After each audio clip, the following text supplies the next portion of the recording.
1 ડબ્બો ભરીને ફરસી પૂરીની રેસીપી તમારી સાથે શેર કરીશ। પડવાળી ફરસી પૂરી જો આ રીતના પડ તૈયાર થશે। આ ફરસી પૂરી મગની દાળ અને ઘઉંના લોટની સાથે તૈયાર કરીશું, જે એકદમ ફરસી પડવાળી તૈયાર થશે। પહેલા મસાલો બનાવી દઈએ તો 1 ટેબલસ્પૂન જીરું, 1 ટેબલસ્પૂન સફેદ તલ અને 10 થી 12 કાળા મરી।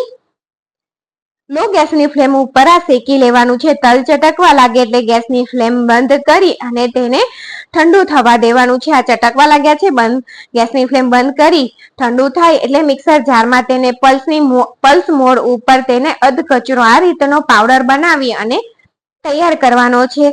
હાફ કપ મગની દાળને મેં 4 થી 5 કલાક માટે પલાળી રાખી હતી।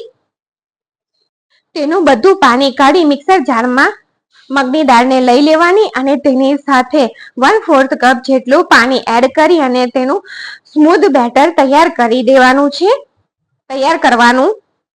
સ્મૂધ બેટર વટાઈ અને તૈયાર થઈ ગયું છે, તેને મોટા વાસણમાં ટ્રાન્સફર કરી લઈએ। તો મોટા વાસણમાં લઈ લીધું છે, તેની સાથે મેં 1 ટેબલસ્પૂન ચીલી ફ્લેક્સ, 1 ટેબલસ્પૂન કસ્તુરી મેથી, જે કસ્તુરી મેથીને આપણે હાથેથી ક્રશ કરી અને એડ કરવાની અને તેની સાથે આપણે જે વાટીને તૈયાર રાખેલો અધકચરો મસાલો છે તેને પણ એડ કરી દેવાનો।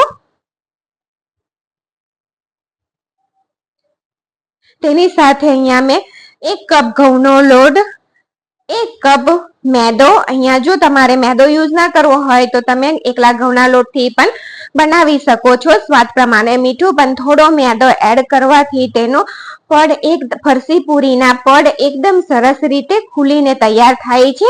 તો મિશ્રણ બધું ભેગું કરી દીધું। અહીંયા મોવન એડ કરવાનું છે। મોવન આપણે તેલનું જ એડ કરવાનું છે, તે પણ ગરમ તેલનું મોવન એડ કરવાનું, ઘીનું મોવન અહીંયા આપણે એડ કરવાનું નથી। તો 2 ટેબલસ્પૂન તેલ, જો તમે ઘીનું મોવન એડ કરશો તો ફરસી પૂરી એટલે કે પડવાળી ફરસી પૂરીના પડ ખુલશે નહીં, ચોટી જતા હોય છે, એટલા માટે અહીંયા આપણે પૂરી એકદમ ફરસી અને પડવાળી તૈયાર થાય એટલા માટે 2 ટેબલસ્પૂન ગરમ તેલનો જ ઉપયોગ કરવાનો છે। તો તેલ ગરમ થઈ ગયું છે, તેને લોટની અંદર એડ કરી દઈએ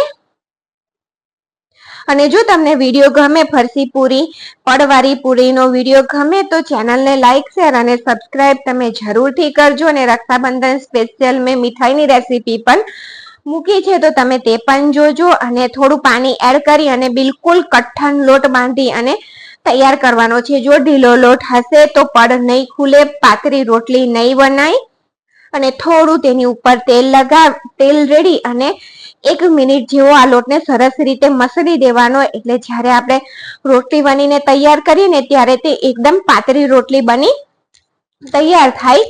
તો લુવા મેં કરી દીધા અને રોટલી પણ વણી લીધી છે। અહીંયા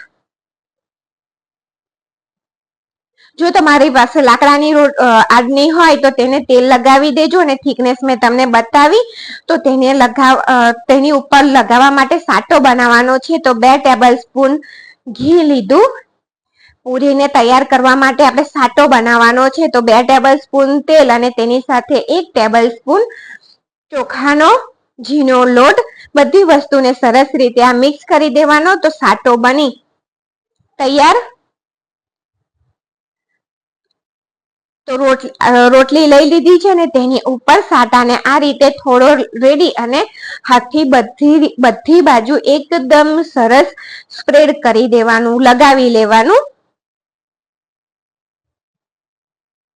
તેની ઉપર બીજી રોટલી રાખી દીધી, સેમ જ પ્રોસેસ કરવાનો। ફરીથી આપણે તેની ઉપર સાટો લગાવીશું અને ફરીથી તેની ઉપર મેં આ ત્રીજી રોટલી રાખી દીધી।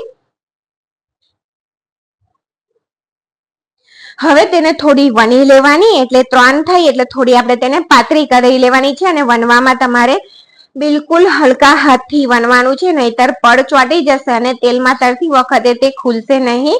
અને આ રીતે તમારે બિલકુલ હલકા હાથેથી રોલ કરી લેવાનો છે રોટલીનો। તો આને રોટલીનો રોલ બનાવી લેવાનો અને પછી ફરીથી તેને હાથેથી થોડો લાંબો રોલ કરી દેવાનો, એટલે માપની થિકનેસ વાળા ગુલ્લા અને પૂરી તૈયાર થાય, ફરસી પૂરી। તો જો આ રીતે મેં રોલ કરી દીધો અને આ ચપ્પાથી તેને કટ કરી દઈશું. અને એક ગુલ્લું લઈ અને આપણે જોઈએ તો તેને સરસ રીતે અંદર લેયર તૈયાર થયા છે. તમને દેખાય પણ છે વિડીયોમાં. તો આપણે તેને વણવા માટે આ રીતે લઈ લઈએ અને હલકા હાથથી ગુલ્લાને પ્રેસ કરી દઈએ. અને પૂરી પણ અહીંયા તમારે બિલકુલ હલકા હાથથી વણવાની છે, તો જ તેના લેયર તેલમાં જઈ અને ખુલશે. જો તમે દાબીને વણી દેશો તો પૂરી લેયર તેલમાં ખુલશે નહીં.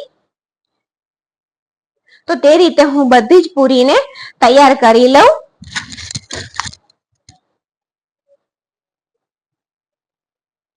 તો તેલ જો આ રીતે આપણે ચેક કરી લેવાનું અને મીડિયમ ગેસની ફ્લેમ ઉપર જ પૂરીને તળવાની છે. તેલ થઈ ગયું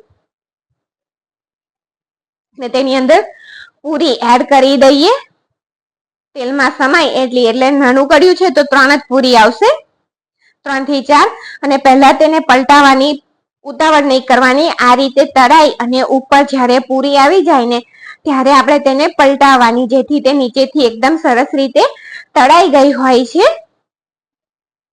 તેને ઉલટ પુલટ કરી અને આ રીતે સરસ ગોલ્ડન બ્રાઉન કલર આવી જાય ને અને ક્રિસ્પી ફરસી તૈયાર ક્રિસ્પી થાય ત્યાં સુધી આપણે તેને તળી લેવાની. અને ગેસની ફ્લેમ મીડિયમ જ રાખવાની છે. અને રેસીપી ગમે, સારી બને તો ફ્રેન્ડ સર્કલમાં સગા સંબંધીને શેર કરજો. Thank you for watching.